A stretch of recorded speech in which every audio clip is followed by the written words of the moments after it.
So nice to be here and really looking forward to doing a bit of a deep dive on this topic of limiting beliefs. It's such an important one for us as women.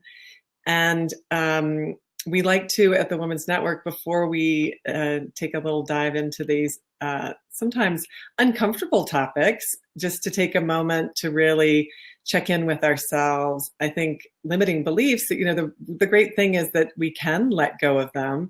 And to do that, you have to first identify them. And the only way to identify what some of these limiting beliefs are is to really check in with yourself. So first of all, if you're listening to this, congratulations for taking a moment for yourself to do this. And we now just want to take a moment to really pause and be with ourselves. So I invite you, if it's comfortable, to close your eyes and just really notice, first of all, that you're breathing. Maybe follow your breath just for a little bit, with no need to change it or alter it, just recognizing your own rhythm,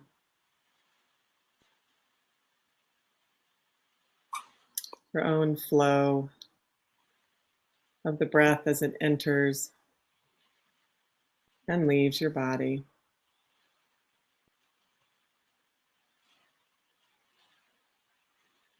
Knowing that the breath is our source of energy,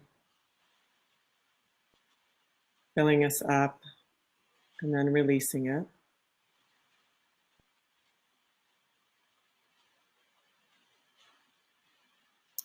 And as you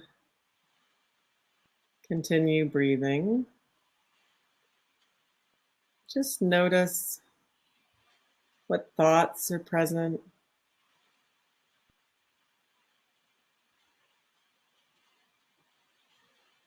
Maybe you're thinking of the holidays that are coming up, various things on your to-do list, just noticing the thoughts.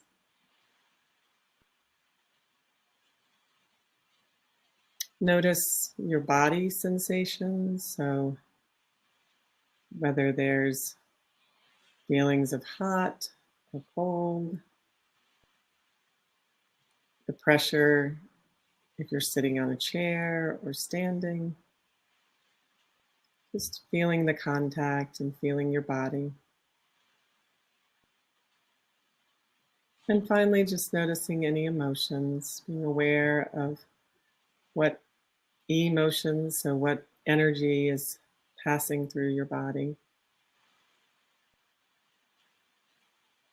Again, this time of year, we might feel some stress or joy of being with family. We're just taking a moment to check in with all of that.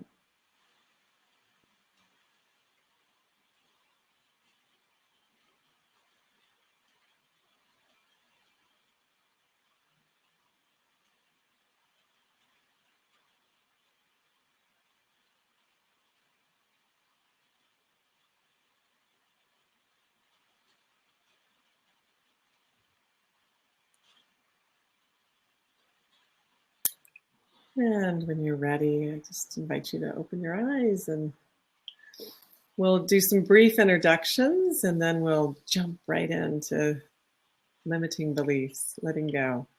So I'm Lois Shannon and I am the founder of the Women's Network, which is an organization really dedicated to recreating the happy, healthy, holy, thriving tribe of sisters. I feel that part of that is actually about letting go of some of the beliefs that we hold in the sisterhood that don't really serve us anymore, and really supporting each other on our journeys towards more freedom and more acceptance and ability to be fully who we are. So this topic of letting go of limiting beliefs is embedded in everything that we're doing at the Women's Network. So we're super excited to be talking about that today. And Kenya, if you want to do a quick intro, and then we'll... And my name is Kenya Brading, and I'm helping Lois build this thriving sisterhood with online and offline. And I'm always really excited to have these conversations because I think the technology is just an amazing way for us to really bring awareness to some of these topics on a bigger scale. And for me, this is a really personal topic too, because I've definitely had to let go of a lot of limiting beliefs in order to do some of this work, and it's been a big part of my healing. So thank you, Kayao, for being here and having this with us. Thank you. Thank you so much for having me. And my name is Kayao, and I am the creator of the Petal Process, which is a beautiful energy healing modality to release and let go of what no longer serves your soul. And I'm really excited to be on this platform and share. Thanks, Kayao. Last time we talked, I said to you, I just love the name Kayao. I don't know if you want to take a moment just to explain where that came from. Because yes, I would love to. I would love to. Yeah. So my birth name is Debbie, and I was blessed with the gift of the name Kayao, which is actually part of a longer Hawaiian name, which is Kapua Mohala'i Kayao, which means the flower that blossoms from the light within. And I was blessed with this name years ago, and a lot of people know me as Kayao, which means light. And Lois, but we'll keep going. Not sure where she went. Where did Lois go? So Kayao means light, and it's just so perfect and so fitting. And the more that I continued this work of really opening up and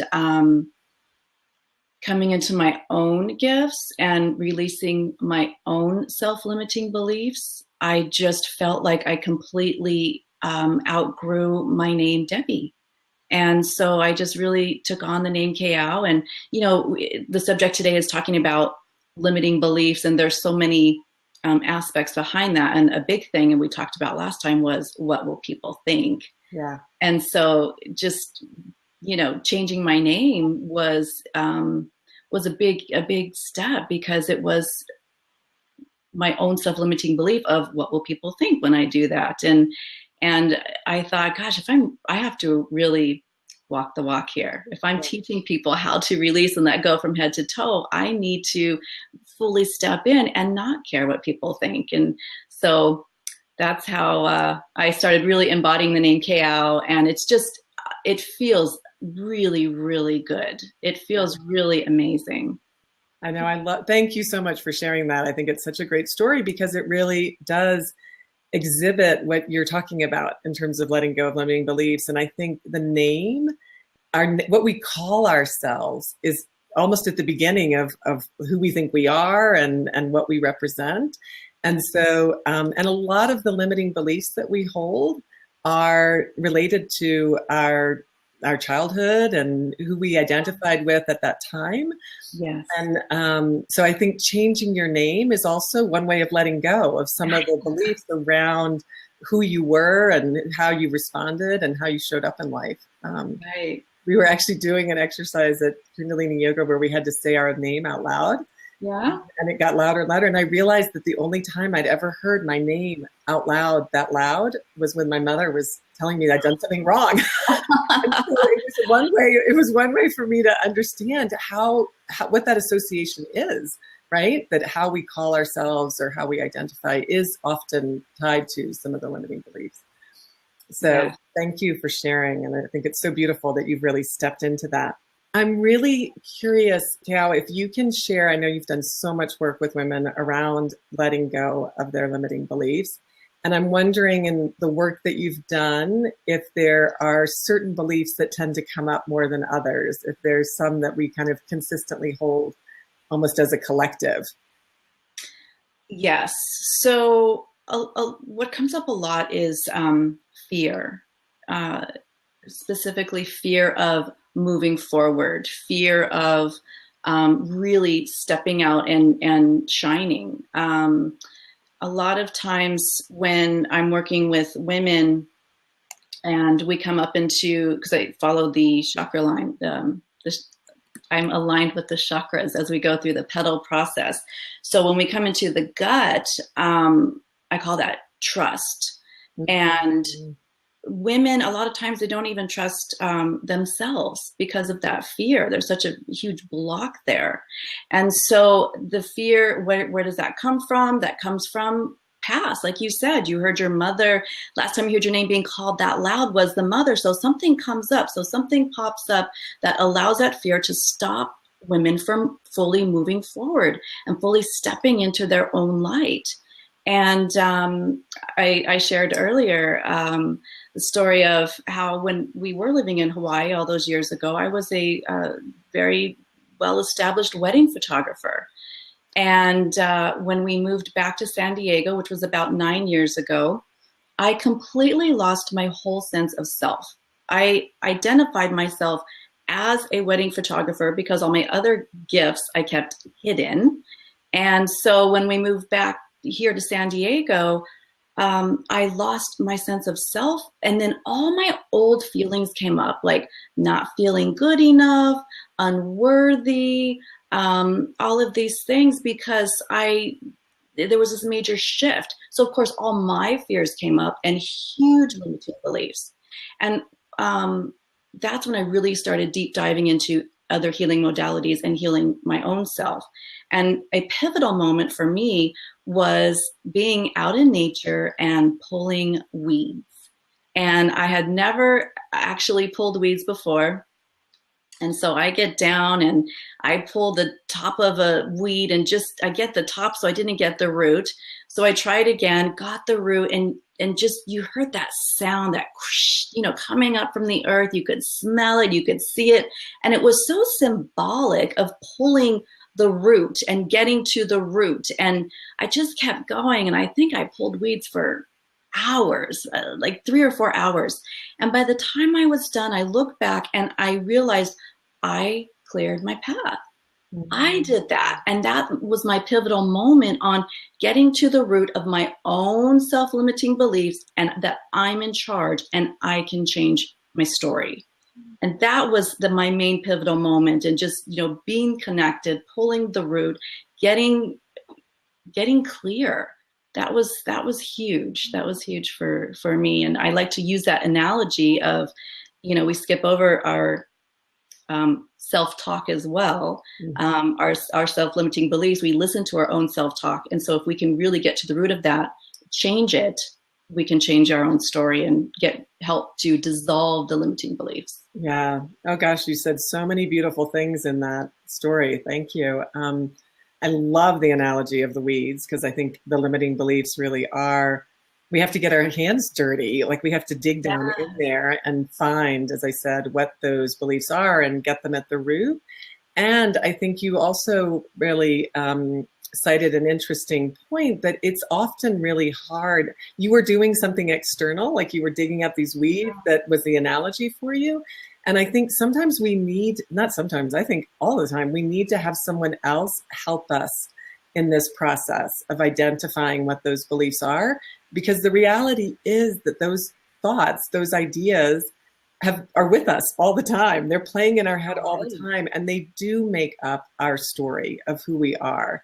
Mm-hmm. And it's really hard to identify them and let go unless you have someone reflecting for you, unless you have someone who's showing you the path. It's showing you a little bit the way, I think, because we are our stories, and our stories are made up of our beliefs.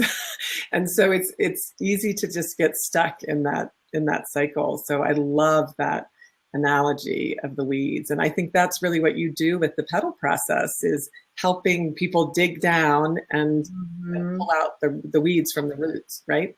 That's exactly it. That's exactly it. So the petal process is a way for me to infuse all of my healing certifications, including Hawaiian Lomi Lomi. I took aspects from that and put it into the petal process. I'm also certified feng shui consultant. I took aspects from that, and then being able to fully use my own gifts of mediumship, of seeing. And like you said, that's exactly true. You need someone to help see for you. So basically, I feel like I'm a mirror. When I get to work with someone one-on-one, I'm a mirror for them, and I'm able to connect with them and see. And so PETAL is an acronym for presence, environment, trust, allow, and let go. And once we go through all of that, everybody just, it's like a full body energy cleanse. And my clients are mostly healers and coaches and healers in hiding. And I can talk all day to the healers in hiding, because that was me for a very, very, very long time. But share with us a bit about that, because I think that's really interesting. No, I think so many, I have been told so many times I'm a healer, and I'm like, so I think so many of us are healers in hiding, and I call myself a wounded healer. I mean, I think because of the path that we've walked, that we then are able to help heal others. But talk a little bit about healers in hiding. I think because I think we hide as women. We hide. We do. So I recently have come out of the closet as a medium, and it was really hard. I made it hard for myself, actually. I made it hard for myself because what will people think? You know, how am I going to be able to do this? But what really propelled me forward, and I share this with other healers in hiding, is a couple things.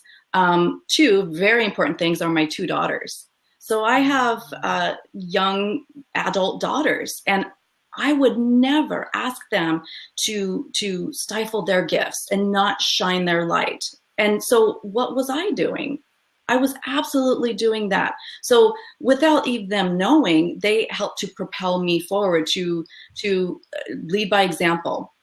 And the other thing was that I'm not getting any younger, and I don't want to leave this earth without expressing my gifts. And so that's those two big things really propel me forward. And then when I do connect with people, when I do petal processing, or when I do a reading for people, and I see the healing that they receive, and the transformation, or the, you know, just feeling of being reconnected, that just says it all. The question that I had, Kayal, was, what is the cost of not letting go of these limiting beliefs? Gosh, the cost is basically fully living, fully being happy, and feeling that authenticity. I see that's the cost. Yeah, and I was just thinking too that all of these beautiful gifts that people come to the planet with don't get shared, right? I mean, we all lose. I think that's the other thing that helps me when I am feeling all that fear come up, is that really we have to get out of our own way so that we can fully show up for other people, right? That to some extent, the gifts are not available. Our gifts are not available to others. And I think it is interesting. We tend to look outside. You just raised a really great point about, you know, looking in, that we actually have to go in to find our gifts. That so much of our conditioning and so much of how we operate is to look outside of ourselves to define ourselves. I don't know if you can speak a little bit to that. You know, what's the cost too of that, of really looking outside to define ourselves? Well, I think when we look to others to define us, that again keeps us small. Because, for example, me making the transition from being a wedding photographer to facilitating energy healing and using my gifts of mediumship, there are people that are close to me that don't agree with it. And I allowed their thoughts and opinions to keep me small, because I didn't want to disappoint them. Then when I realized, gosh, that absolutely does not serve me, as well. It doesn't serve anybody. It dims my own light, and I didn't feel good about it. And I realized I'm not living for them. It's their own fears. That was, their own fears and beliefs. And it's okay. It's okay. You don't have to believe, not everybody has to agree with what you do.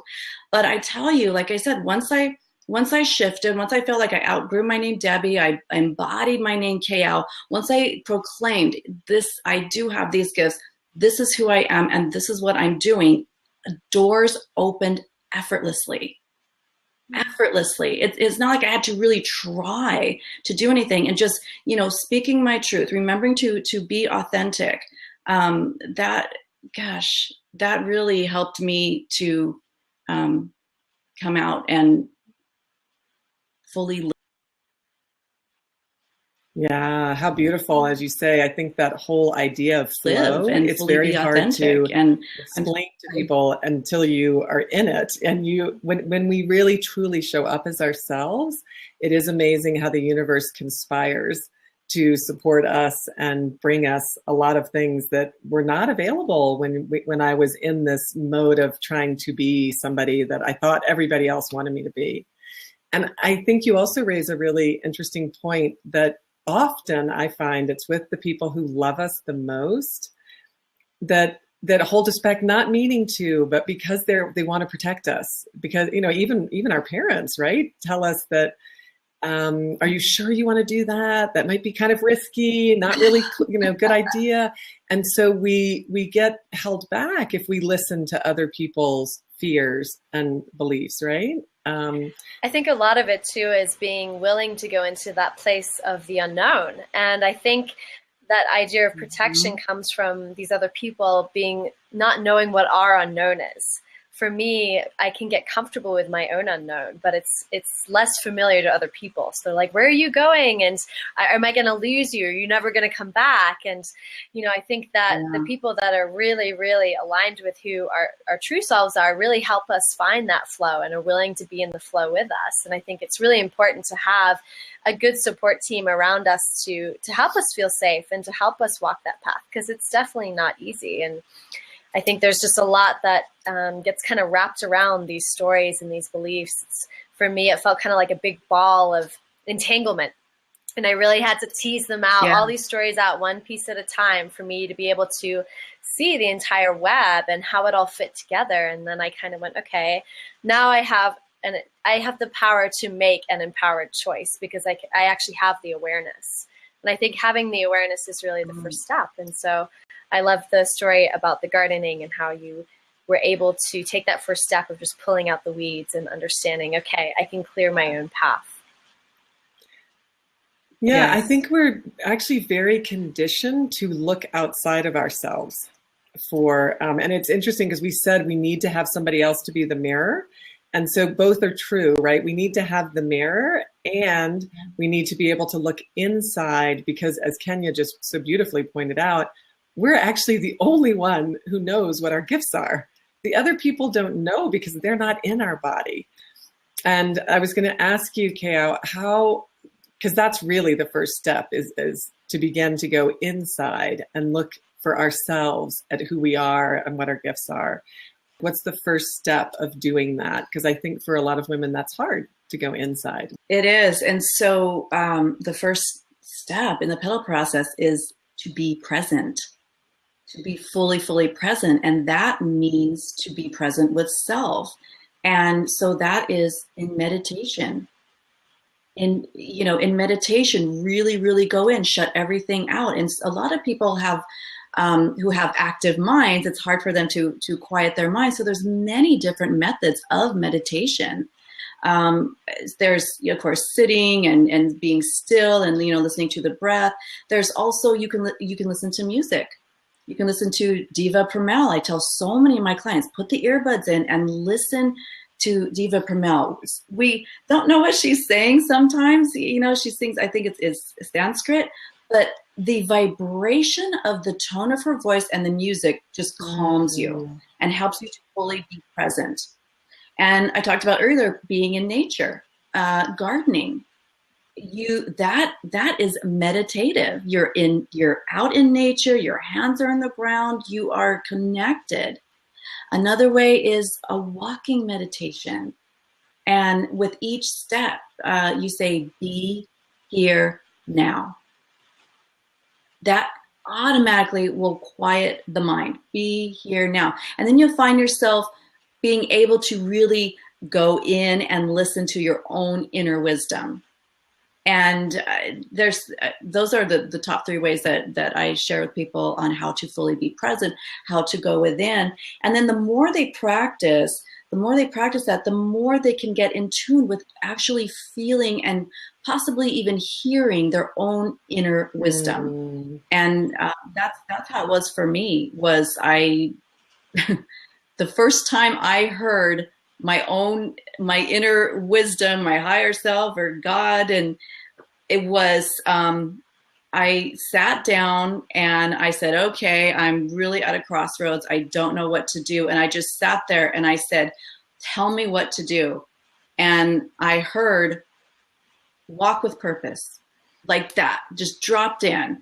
And so I questioned, is that walk with purpose or walk with a purpose? But that was the beginning to me really knowing that, gosh, if I just be quiet and still my mind, I can hear. And another way to receive inner guidance is just do a 2-minute free flow writing. Yes. Let it out. Don't even question what it is. Just let it come out. And that's another way to fully get present. Yes. In the artist's way, they say do morning pages every morning. And I think it's true. When you first wake up, if you just write, even if it's just a bit, it's really helpful to get in touch with your inner voice. Go ahead. It's funny because our first step in our process that we're developing at the Women's Network is pause, which is very similar to a lot of the things that you just said. Right. It's also a P.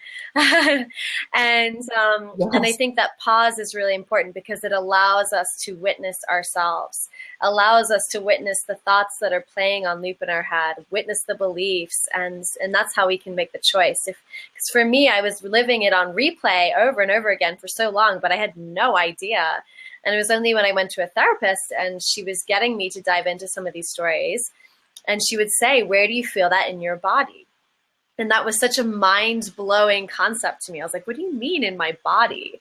And because I was so used to being in my head and being really disconnected from my body. And so for me, the pause, the presence is also coming back into our body and not just our mind.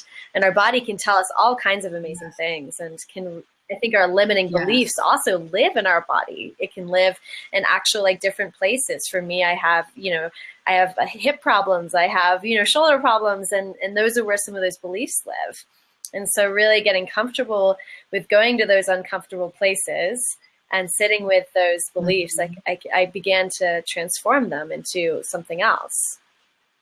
Beautiful. Yeah. And I wanted just to come back to something you said earlier, Kayao, about that when you go through the different chakras and you get to the second chakra, where really the gut, that a lot of women have issues with fear and trust and so on. And what's really fascinating to me is the more that you increase that muscle of listening to your inner voice and your intuition, the more trust you have. I mean, it is actually the kind of counterbalance to the fear that's in our gut, right? Because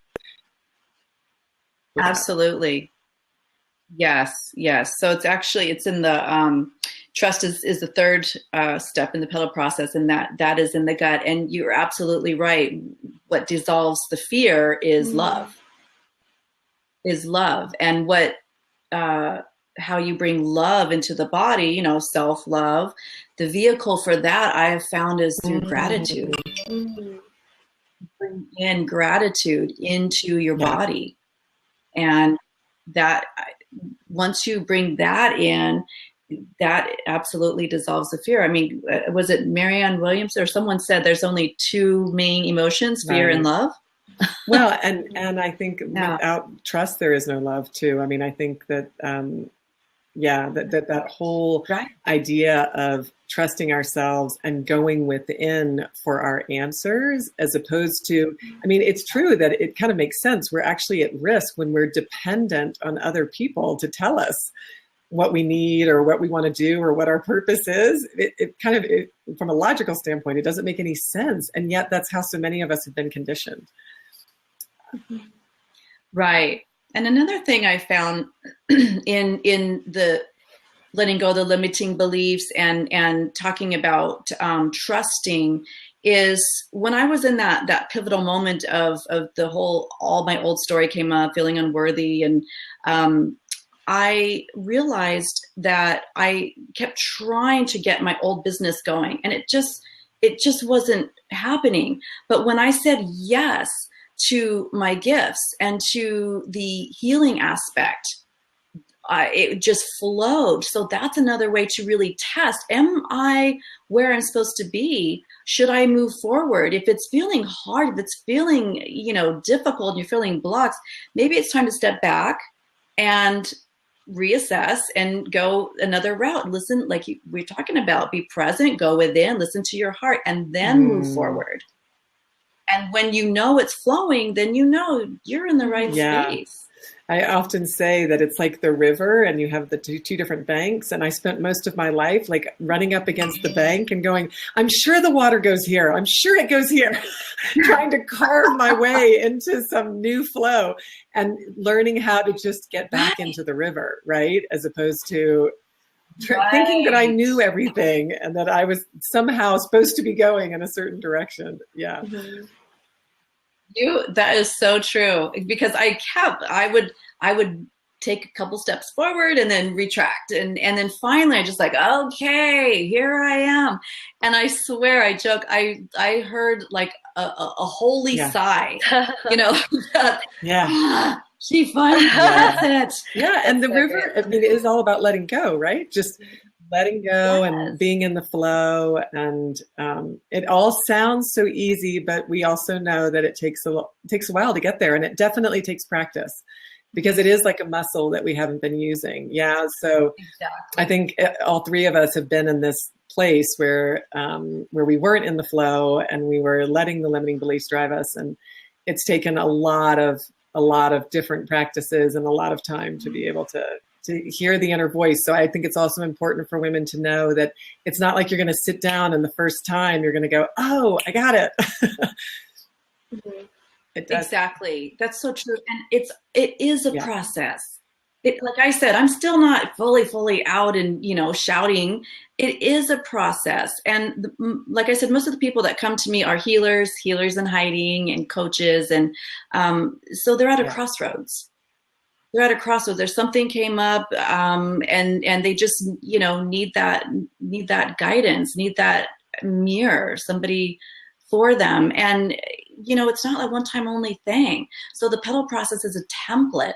And so they're able to use it on their own as well. It is a process. I did it on myself for a year before I came out with it, and my loved ones and anybody who wanted to go through the process, and then it just became word of mouth, and it flowed and fully blossomed open. Beautiful. I know life is a process. We're always in process. I think that's the other thing. We're not going to get there and then it's done, right? We're never trying to get anywhere. And I think that's one of the myths that we have, is that we're supposed to get somewhere and we're already there. Mm-hmm. If we're present, if we're present, then we're already there. We could go on and on. I really would love, because I love this whole topic. I was wondering, Cal, if you would be willing to share a little piece of the process or a little taster with everyone so they can get a feel for the work that you do. You know what, I would like to, as we're talking about fear and letting go of self-limiting beliefs, I would like to take you through a gratitude adjustment. Beautiful. Perfect. A gratitude adjustment is bringing in that self-love into the body through gratitude. And a way that you can do this is first to really take a deep breath in and exhaling. And this just brings us present. And a gratitude adjustment may go like this. I'm so thankful for my feet. I'm so thankful for my legs that carry my body. I'm so thankful for my hips that allow me the flexibility to move forwards and backwards in life. I'm so thankful for all my organs that work effortlessly. I'm so thankful for my strong back, my lungs that filter the air. I'm so thankful for my heart that receives love and gives love effortlessly. I'm so thankful for my shoulders, my arms, my hands that create. I'm so thankful for my vocal cords that allow me to speak my truth. I'm so thankful for my jaw, my mouth, my nose, my ears. I'm so thankful for my eyes that see such beauty every day. I'm so thankful for my brain, my intuition, and my higher self, my guide, my God, the universe. And I'm so thankful to be here in this lifetime, right here, right now. And that is a gratitude adjustment, and that just brings the love into the body. And this is something that you can do every day. And I tell my clients, you can do this when you're brushing your teeth. Beautiful. Yeah. It's amazing the shift that brings into your body. Yes. Yeah. Thank you. That was so beautiful. Wow. You're so welcome. Thank you so much. I know. I think we'll leave it with that, because what a beautiful way to leave people. Thank you so much, Kayal, for all the work that you're doing in the world and for being with us today. We really appreciate it. Thank you. It's an honor. It's an honor to share. And thank you again so much for this opportunity to share. Thank Much you. love.